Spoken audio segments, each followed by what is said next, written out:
folks, it's Zach Elliott. Let's talk a bit about Afghanistan and Pakistan because, well, you know, the leaders of the countries are over here and they're meeting with Obama, and I think we really need to start thinking about what's going on over in that part of the world. And part of what had me thinking about this is that there have been a couple of interesting segments on Democracy Now! In the last couple of days regarding issues bearing on what's going on in that section of the world. The first one, and this is one that just really had me totally furious, was a segment that I saw yesterday where they were talking about this sort of Christian mission involved in Afghanistan. They had it was all started with a report that was aired on Al Jazeera, which had a chaplain in Afghanistan talking to a bunch of soldiers about you know, how they were hunting Muslims for God, and also talking about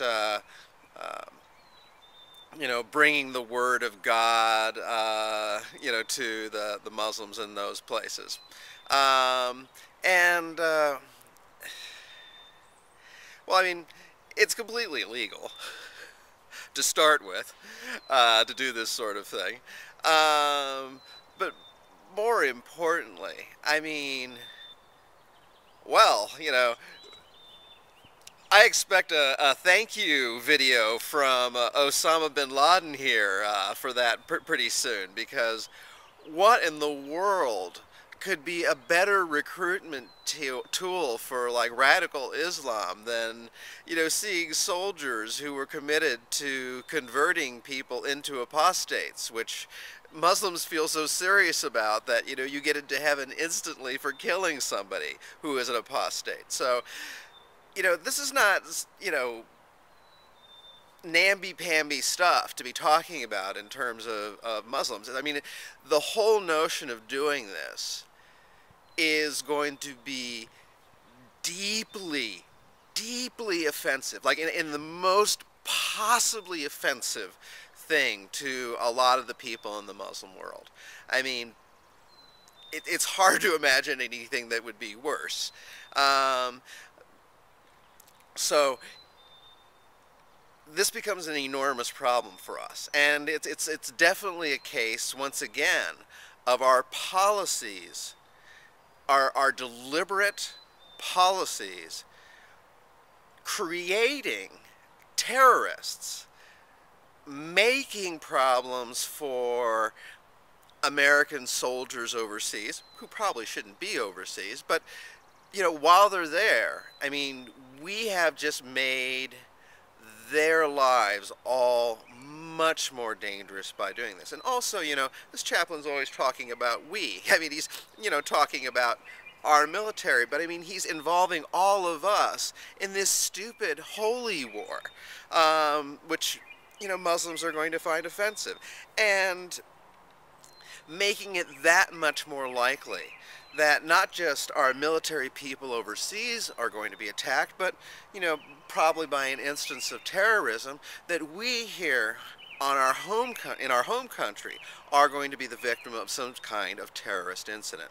Because, you know, it's very easy for, you know, someone like Osama bin Laden to you know, go around now and say, you know, our way of life is in danger.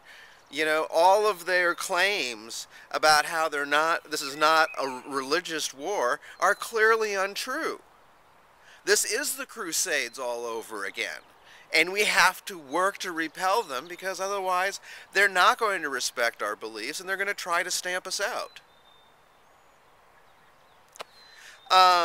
The other thing was that there was a guy on Democracy Now! Today talking about the kind of hysterical nature that we have when we talk about Pakistan. And one of the things that I thought he pointed out that was, I think, very interesting is the fact that we tend to think of Afghanistan and Pakistan together, and both of them are plagued by a problem with the Taliban. probably that section should be balkanized, ideally, and they should be given their own section to you know, kind of lord it over. And I think it would probably be healthier for both Pakistan and Afghanistan if that was to do, if that were to happen. But what he points out significantly is that they shouldn't be thought of in the same breath, because they're very, very different country. The large cities, which are, you know, industrialized, civilized, westernized kind of cities, you know, are you know, 13, 12, 18 million strong. Now, all the Taliban in Pakistan are estimated to be, you know, around 20,000 people. So there's no way that these people are going to come in here and lord it over the vast majority of Pakistani society. I mean, they're a strong, disruptive influence on Pakistan. But as he points out, it's hard to see a scenario under which the Pakistan state fails and it loses control over its nuclear weapons, for example, which is being presented, of course, as the great fear, because that's the way you motivate the Americans. You know, that mushroom cloud, you know, it works so well in terms of motivating us to do shit that we might otherwise, you know, think about. You know, it works so well for Iraq. So, once again, you know, we need to be concerned that this button is being pushed on us.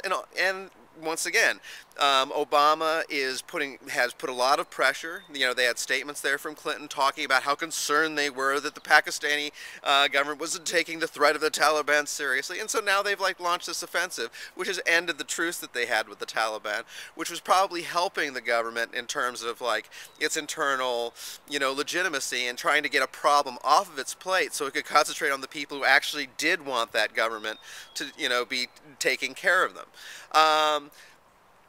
And I mean, I don't want to portray the Pakistani government as being this wonderful institution, but by the same token, they had a military dictatorship for 10 years, and they only recently, like within the last year, got rid of that, and they have a, you know, an actual civilianly elected government that's doing something. So we should be very supportive of that, and we should be very concerned that we don't cause problems for them. And honestly, one of the biggest problems that they have right now is the fact that they thought they were going to be able to get these drone attacks under control once Obama took control of our country, and they haven't been able to deliver on that. They've actually gotten worse. And so that becomes a problem with the government's own legitimacy, that we are making worse. And to the extent that we care about civilian rule in Pakistan, sloppy and as problematic as it might be at this point, we need to recognize that it's an advance. It's a step in the right direction. And if it's not perfect yet, well, oh well.